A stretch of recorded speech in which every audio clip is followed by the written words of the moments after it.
இச்செய்தியை வழங்குபவர் Aalayam associates private limited property developers. Aalayam associates private limited, number 52, third floor, 3B, Ram Darbar, Sterling road, Nungambakkam, Chennai 6,34,000. Tamil Nadu தென்சென்னை தொகுதியிலே இருந்து இரண்டாவது முறையாக இந்த நாடாளுமன்றத்திலே வெற்றி பெற்று நுழைவதற்கு வாய்ப்பளித்த, தமிழ்நாட்டிலே தனக்கு வாக்களித்த மக்களுக்கு மட்டுமல்ல, வாக்களிக்காத மக்களுக்கும் சேர்த்து ஆண்டுதோறும் நிதிநிலை அறிக்கையை தயாரித்து தருகின்ற பெருமையும் பெருந்தன்மையும் உடைய எங்களுடைய கழகத் தலைவர் மாண்புமிகு முதலமைச்சர் திரு தளபதி M.K. ஸ்டாலின் அவர்களுக்கு நன்றி. தென்சென்னை தொகுதி மக்களுக்கு நன்றி.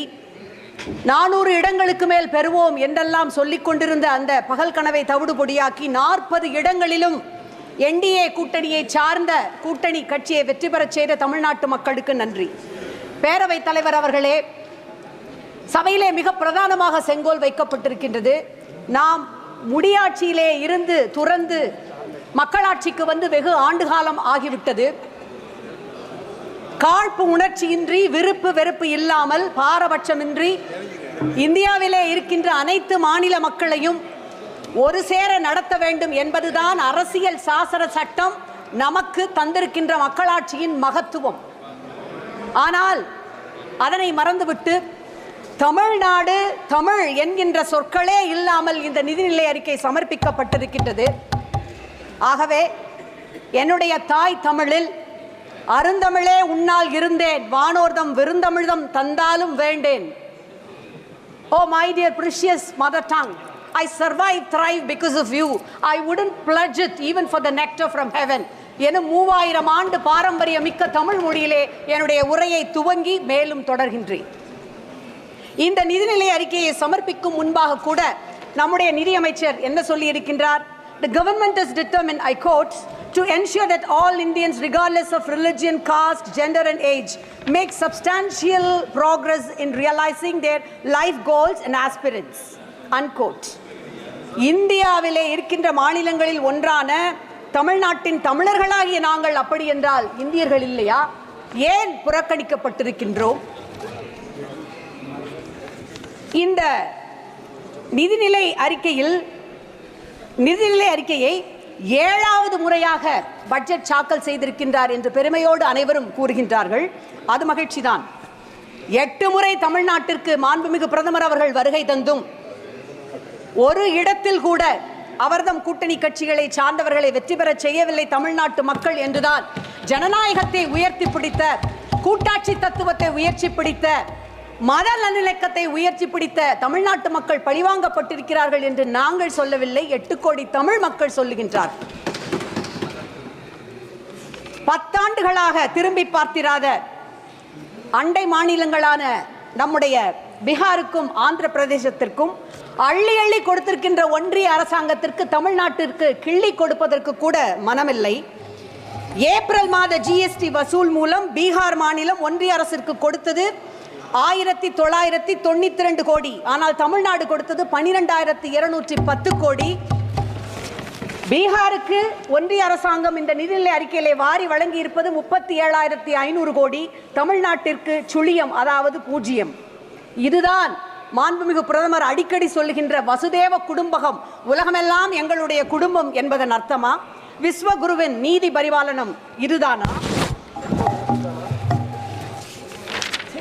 இந்த நிதிநிலை அறிக்கையிலே 5 முறை நிதி அமைச்சர் 5 முறை ஆந்திர பிரதேசம் என்ற சொல்லை உச்சரித்திருக்கின்றார், 5 முறை பீகார் என்ற சொல்லை உச்சரித்திருக்கின்றார். ஆனால் ஒரு முறை கூட தமிழ்நாடு, ஏன் தமிழ்நாடு மட்டுமல்ல, தமிழ்நாடு, நம்முடைய தெலுங்கானா, கர்நாடகா ஆகிய மாநிலங்களின் பெயரை உச்சரிக்கவில்லை, கேரளாவினுடைய பெயரை உச்சரிக்கவில்லை. எனக்கு இப்பொழுது ஹொசெமின் என்கின்ற வியட்நாம் மக்களுக்கான சுதந்திரத்துக்காக போராடிய அவருடைய கூற்று நினைவிற்கு வருகிறது. அவர் சொன்னார், தெற்கில் இருந்துதான் எதுவும் தொடங்கும் என்று சொன்னார். தொடங்கிய எதையும் அவருடைய வழியிலே எங்களுடைய முத்தமிழறிஞர் தலைவர் கலைஞர் சொன்னார், தொடங்கிய எதையும் தொடர்ந்து முடிக்கின்ற வலிமையும் தெற்கிற்கு உண்டு என்று சொன்னார். ஆகவே தான் தொடர்ந்த போராட்டமாக நிதி ஆயோக் என்னும் அந்த அமைப்பு 13 தளங்களிலே முதல் இடத்திலே இருக்கின்ற பெருமை தமிழ்நாட்டிற்கு உரியது என்று சொல்லி இருக்கின்ற அந்த நிதி ஆயோக் கூட்டத்தை எங்களுடைய தமிழ்நாட்டினுடைய முதலமைச்சர் புறக்கணித்திருக்கின்றார். அடுத்த அண்டை மாநிலத்தினுடைய முதலமைச்சர் அவர்களும் புறக்கணித்திருக்கின்றார்கள். எங்களுடைய அன்பிற்குரிய மாநிலங்களான சிக்கிம், ஹிமாச்சல் பிரதேசம், உத்தரகண்ட் ஆகிய மாநிலங்களுக்கு பேரிடர் மேலாண்மை நிதி வழங்கப்பட்டிருக்கின்றது. அதிலே எங்களுக்கு மனமாச்சரியம் இல்லை, மனக்குறைபாடு கிடையாது. ஏனென்றால் அனைத்து மாநிலங்களையும் சகோதர உணர்வோடு பார்க்கின்றவர் தான் எங்களுடைய முதலமைச்சர். ஹிமாச்சல பிரதேசத்திற்கு 10 கோடி ரூபாய் நிவாரண நிதியை அனுப்பி வைத்திருக்கின்றார். கேரள மாநிலத்திற்கு வெள்ள பேரிடர் நிதியை அனுப்பி வைத்திருக்கின்றார். சொல்ல போனார், மணிப்பூரிலே பாதிக்கப்பட்ட நம்முடைய பெண்களுக்கு அவர்கள் தங்கியிருக்கின்ற அந்த முகாமிற்கு நிவாரண நிதியை அனுப்பி வைத்திருக்கின்றார். ஒடிசாவிலே ரயில் விபத்து ஏற்பட்ட பொழுது உடனடியாக முகாம் அமைத்து 24 மணி நேரம் மையம் அமைத்து பேரிடர் அந்த பயணிகளை எடுத்து கொண்டு வருவதற்கான உதவிகளை செய்திருக்கின்றார். இவ்வளவும் நாங்கள் செய்திருக்கின்றோம், யாரையும் குறை சொல்லவில்லை. ஆனால் எங்களுடைய சென்னை வெள்ளத்திலே தத்தளித்த பொழுது, மக்கள் துயரத்திலே உழன்ற பொழுது பல்வேறு முறை வந்த அமைச்சர்கள் இதுகாரும் நாங்கள் 37,000 கோடி கேட்டோம், ஆனால் எங்களுக்கு தந்தது 276 கோடி, அதிலும் சட்டபூர்வமான தொகைதான். இதுதான் பிரதமர் முன்வைக்கின்ற அகண்ட பாரதமா? நம்முடைய நிதியமைச்சர் அவர்கள் தமிழ்நாட்டிலே பிறந்தவர், மகாகவி பாரதியாரை மிக நன்றாக அறிந்தவர். பிரதமர் அவர்களும் பாரதியாரையும் திருவள்ளுவரையும் அடிக்கடி எப்பொழுதும் மேற்கோள் காட்டுவார். பாரதியார் எங்கள் பாரத தேசம் என்று தோள் கட்டுவோம் என்று சொன்னார். அதே பாரதியார் தான் நெல்லை பரளி நெல்லையப்பருக்கு எழுதிய கடிதத்திலே சொல்லுகின்றார், தம்பி நான் ஏறு செய்வேனடா, தமிழை காட்டிலும் ஒரு மொழி மிகச் சிறப்பானது என்று சொல்லும் பொழுது எனக்கு வருத்தம் உண்டாகின்றது. தமிழர்களை காட்டிலும் பிரிதொருவர் வலிமையானவர்கள், உயர்வானவர்கள் என்று சொல்லுவதிலே எனக்கு சம்மதம் இல்லை என்று சொன்னார். இதில் ஏதோ உயர்வு தாழ்ச்சி இவற்றை கொண்டு வரவில்லை, பாக பிரிவினை அல்லது எதை பற்றியும் நான் பேசவில்லை. ஆனால் உரிமை என்று வரும் பொழுது நம்முடைய உரிமைக்காக குரல் கொடுக்க வேண்டும். உங்கள் எதிரிகள் தான் உங்களுடைய ஆயுதத்தை தீர்மானிக்கிறார்கள் என்னும் செகுவாராவினுடைய அந்த சொற்றொடரை பின்பற்றி இன்றைக்கு நாங்கள் எங்கள் உரிமை குரலை இங்கே ஒலிக்க வேண்டியவர்களாக இருக்கின்றோம். கூட்டணி கட்சிகளை மட்டுமே திருப்திப்படுத்த சமர்ப்பிக்கப்பட்டிருக்கின்ற இந்த பட்ஜெட்டை நான் it is not an all India budget, it is an alliance budget என்று சொல்லுகின்றேன். ஏனென்றால் கூட்டணியிலே அங்கம் வகிக்காத, ஓர் இடத்திலே கூட இந்த என்டிஏ கூட்டணியை வெற்றி பெற செய்யாத எங்களுடைய தமிழ்நாடு முற்றிலுமாக புறக்கணிக்கப்பட்டிருக்கின்றது. தமிழ்நாட்டிற்கு என்று எந்த பிரதானமான மிகப்பெரிய திட்டங்கள் எதுவுமே இங்கே கொடுக்கப்படவில்லை. நெடுஞ்சாலை திட்டமாகட்டும், ரயில் திட்டங்களாகட்டும், அல்லது கோவை மதுரை நகரங்களுக்கான மெட்ரோ ரயில் குறித்த திட்டங்களாகட்டும், அத்தனையும் கிடப்பிலே போடப்பட்டிருக்கின்றது. ஒன்றை இங்கே சுட்டிக்காட்ட விரும்புகின்றேன். இங்கே நிதி அமைச்சர் அறிவித்திருக்கின்ற பல திட்டங்கள் எங்களுடைய திராவிட மாடல் ஆட்சியிலே இருந்து எடுக்கப்பட்ட திட்டங்களாகும். 1000 தொழிற்பயிற்சி மையங்கள் மேம்பாட்டு திட்டமாகட்டும், மகளிருக்கான தோழி விடுதிகள், அது அங்கே தமிழ்நாட்டிலே மிகச் சிறப்பாக நடைபெறுகிறது. தொழிலாளர் தங்கும் விடுதிகளாகட்டும், ஏற்கனவே செயல்படுத்தப்பட்டு வரும் திட்டங்களை அவர் எடுத்து கையாண்டிருப்பதற்காக அந்த நன்றிக்காகவாவது தமிழ்நாட்டிற்கு அவர் நிதியை ஒதுக்கி இருக்க வேண்டாமா? ஏற்கனவே நிதிச்சுமையிலே தள்ளாடி கொண்டிருக்கின்ற தமிழ்நாடு, உதாரணத்திற்கு தென் சென்னை தொகுதியை எடுத்துக்கொண்டீர்கள் என்றால், சென்னை மெட்ரோ 2ஆம் கட்ட ரயில் திட்டம் இருக்கிறது அல்லவா? அதற்கான அடிக்கட் 2010ஆம் ஆண்டு நம்முடைய மாண்புமிகு ஒன்றிய அமைச்சர் அவர்களால் நாட்டப்பட்டது. சென்னையிலே கலைவாணர் அரங்கத்திலே 2011ஆம் ஆண்டு நம்முடைய மாண்புமிகு பிரதமர் அவர்கள் அதற்கு நிதியை அறிவிக்கின்றார், 63,000 கோடி அளிக்கப்படும் என்று.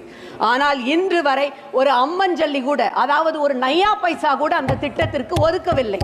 தமிழ்நாட்டு மக்கள் அனைவரும் நம் மக்கள் என்னும் கருணை உள்ளத்தோடு எங்களுடைய மாண்புமிகு முதலமைச்சர் அவர்கள் 33,000 கோடி ரூபாய் ஒதுக்கி அந்த பணியை துவக்கி இருக்கின்றார். ஏற்கனவே அந்த நிதிச்சுமை, இப்பொழுது பாருங்கள், பிரதம மந்திரியின் வீடு வழங்கும் திட்டத்தில் அடுத்த 5 ஆண்டுகளில் 3 கோடி வீடுகள் கட்டப்படும் என்று அறிவித்திருக்கின்றார் நிதியமைச்சர். ஒரு வீட்டிற்கான ஒன்றிய அரசின் பங்கினை உயர்த்துவது குறித்து இந்த நிதிநிலை அறிக்கையிலே எந்த விதமான அறிவிப்பும் இல்லை. ஒன்றிய அரசின் பங்கு ஒரு வீடு கட்டுவதற்கு 1.5 லட்சம் என்றால் மாநில அரசாங்கம் 12 இருந்து 14 லட்சம் ரூபாய் செலவு செய்ய வேண்டும். ஆனால் செலவழிப்பது மாநில அரசாங்கம், திட்டத்தின் பெயர் மட்டும் பிரதம மந்திரி வீடு கட்டுகின்ற திட்டம். இது எந்த விதத்திலே நியாயம்? இன்னும் சொல்ல போனால் முத்திரைத்தாள் மாநில அரசுகளின் பட்டியலில் உள்ளது, அதனை குறைக்குமாறு மாநில அரசுகளுக்கு அறிவுறுத்தி இருக்கின்றது. எங்களுடைய தமிழ்நாட்டு முதலமைச்சர் கேட்கின்றார், அறிவுறுத்துகிறீர்கள், ஆனால் அதற்கான இழப்பீட்டு தொகையை நீங்கள் வழங்க வேண்டும் அல்லவா? ஏற்கனவே தமிழ்நாட்டின் சரக்கு சேவை வரி விதிப்பால் தமிழ்நாட்டிற்கு ஆண்டொன்றிற்கு ஏற்பட்ட 20,000 கோடி ரூபாய் இழப்பிற்கு இதுவரை நீங்கள் இழப்பீடு வழங்கியிருக்கிறீர்களா என்று கேட்கின்றார். அவர் மட்டும் அல்ல, தமிழ்நாட்டு மக்கள் அத்தனை பேரும் கேட்கின்றார்கள். இந்த பட்ஜெட் என்பது 5 அம்ச திட்டங்களை உள்ளடக்கியதாக இருக்கிறது. It is a prime minister's package என்று நிதிநிலை அமைச்சர் அவர்கள் தெரிவித்திருக்கின்றார்.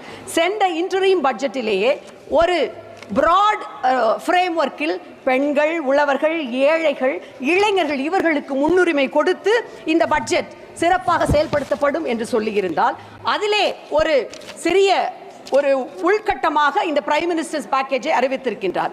வேலை வாய்ப்பு, கல்வி, திறன் மேம்பாடு, பெண்களுக்கான முன்னேற்றம் என்பதுதான் அந்த 5 அம்ச திட்டம். வேலை வாய்ப்பை எடுத்துக்கொள்ளுங்கள். அடுத்த 5 ஆண்டுகளில் 4.1 கோடி இளைஞர்களுக்கு வேலை வாய்ப்பு, திறன் மேம்பாடு முயற்சிகளுக்கு 2 லட்சம் கோடி செலவு செய்யப்படும் என்கின்றார். 2014 5.44% இருந்த வேலை வாய்ப்பின்மை அன்எம்ப்ளாய்மெண்ட் 2024 9.2 உயர்ந்திருக்கின்றது. சமீபத்திலே குஜராத் மாநிலத்தில் பரூச் மாவட்டத்தில் அங்கலீஸ்வர் என்கின்ற ஊரில் தனியார் நிறுவனம் நடத்திய ஒரு நேர்காணலில் ஆயிரக்கணக்கான இளைஞர்கள் கூடி அந்த கட்டடமே இடிந்து விழுகின்ற அபாயத்தை வந்தது. இதுதான் 10 ஆண்டு கால பாஜக அரசினுடைய சாதனை. உடனே அடுத்ததாக திறன் மேம்பாட்டுக்கு வாருங்கள். 5 ஆண்டுகளில் 500 நிறுவனங்களில் 1 கோடி இளைஞர்களுக்கு இன்டர்ன்ஷிப் வாய்ப்புகள் தரப்படும், ஊக்கத்தொகை 5000 அளிக்கப்படும் என்கிறார்கள். இந்த இன்டர்ன்ஷிப் பயிற்சி செலவில் 10% இந்த நிறுவனங்கள் CSR நிதியிலே இருந்து வழங்குமாம். அதாவது 5 ஆண்டுகளில் 60,000 கோடி ரூபாய். இவையும் பெரு நிறுவனங்களுக்கு மட்டுமே பயன் தரும். MSME என்று சொல்லப்படுகின்ற சிறு குறு நிறுவனங்களோ அல்லது ஸ்டார்ட் அப்போ இவையால் பயன்பெறப் போவதில்லை. அடுத்த 5 ஆண்டுகளில் 20 லட்சம் இளைஞர்களுக்கு திறன் பயிற்சி வழங்குவதாக அறிவித்திருக்கின்றார் நிதியமைச்சர். ஆனால் பேரவைத் தலைவர் அவர்களே, தமிழ்நாட்டில் மட்டும் ஒரு ஆண்டிற்கு 15 லட்சத்திற்கு மேற்பட்ட இளைஞர்களுக்கு திறன் மேம்பாட்டு பயிற்சி வழங்கி வருகின்றார் எங்களுடைய முதலமைச்சர். ஃபார்மல் செக்டரில் முதன்முறையாக பணியிலே சேர்கின்ற இளைஞர்களுக்கு 1 மாத ஊதியம் வழங்கப்படும். அவர்கள் EPFO என்ரோல் செய்யப்பட்டு அதற்கு பின்பாக குறைந்தபட்சம் 15,000 ரூபாய் அல்லது உயர்ந்தபட்சம் 1 லட்சம் ஊதியம் பெற்றால் மட்டுமே இந்த 1 மாத ஊதியம் அவர்களுக்கு வழங்கப்படும். ஒன்றை நினைவூட்டுகின்றேன், குறைந்தபட்சம் 20 தொழிலாளர்கள் இருந்தால்தான் ஒரு நிறுவனம் EPFO சட்டத்திற்குள் வரும். ஆகவே இதுவும் சிறு குறு தொழில்கள் நிறுவனங்களுக்கு பயன் தராது, பெரு முதலாளிகளுக்கு, பெரு நிறுவனங்களுக்கு மட்டுமே பயன்படும். பெண்கள் முன்னேற்றமாம் 3 லட்சம் கோடிகள் அதற்கு ஒதுக்கப்பட்டுள்ளது. ஆனால் கிராமப்புற பொருளாதாரத்தை அடியோடு சீர்குலைக்கின்ற மன்ரேகா திட்டத்திற்கான நிதி முற்றிலுமாக முடக்கப்பட்டிருக்கின்றது. இது எப்படி இருக்கின்றது? நாரி சக்தி என்று சொல்லுகிறீர்கள். இதுகாரும் எங்களுடைய பாதிக்கப்பட்ட மணிப்பூர் பெண்களுக்கான நிவாரண நிதியை இந்த அரசு வழங்கி இருக்கின்றதா? மன்ரேகா நிதியை முற்றிலுமாக குறைத்துவிட்டு மணிப்பூர் பெண்களுக்கு அந்த நிவாரண உதவியை வழங்காமல் இருப்பது என்பது எப்படி இருக்கிறது தெரியுமா? படிப்பது ராமாயணம், இடிப்பது பெருமாள் கோயில் என்பது போலல்லவா இருக்கின்றது. இன்னும் சொல்ல போனால் ஒன்றை நான் உங்களிடையே இங்கே சுட்டிக்காட்ட விரும்புகின்றேன். கல்வி, வேலை வாய்ப்பு, திறன் மேம்பாட்டு திறன், பெண்கள் முன்னேற்றம், இப்படி sir I am the second speaker, just 5 minutes. இப்படி அனைத்திலுமே அடிப்படை கட்டமைப்புகளை சிதைத்துவிட்டு கோபுரத்திலே உங்களை உட்கார வைப்போம் என்கின்ற பொய் வாக்குறுதிகளை அள்ளி தெளிப்பதாக இருக்கின்றது. கல்வி என்று வரும்பொழுது நீங்கள் அடிப்படை கல்விக்கான இவ்வளவு கோடிகள் ஒதுக்குகிறீர்கள் என்று சொல்கின்றீர்கள். ஆனால் மேற்படிப்புக்காக நடைபெறுகின்ற நுழைவுத் தேர்வுகளிலே நடைபெறுகின்ற மோசடி, வினாத்தாள் கசிவு, இன்னும் சொல்ல போனால் உலகில் எங்குமே கேள்விப்படாத அளவிற்கு நகைச்சுவைக்கு உரிய கிரேஸ் மார்க் தருகின்ற மதிப்பெண்கள் தருகின்ற it has become a biggest farce of the century தருகின்ற முறையை ஒழித்து கட்டாமல் கல்விக்காக நாங்கள் மேம்பாட்டு நிதி ஒதுக்குவோம் என்பது மிக நகைப்பிற்கு உரியதாக இருக்கின்றது. ஆகவேதான் நான் இந்த பட்ஜெட்டை a base budget, BASE in caps, without a base என்கின்றேன். It is a Bihar, Andhra Pradesh satisfying elbow greasing budget, base budget without any base. நான் இங்கு 1910ஆம் ஆண்டு 11ஆம் ஆண்டு பிரிட்டிஷ் பாராளுமன்றத்திலே அன்றைய லிபரல் அரசாங்கத்தினால் சமர்ப்பிக்கப்பட்ட நிதிநிலை அறிக்கை ஒன்றை சுட்ட விரும்புகின்றேன். பீப்பிள்ஸ் பட்ஜெட் என்று அது இன்றளவும் பாராட்டப்படுகின்றது.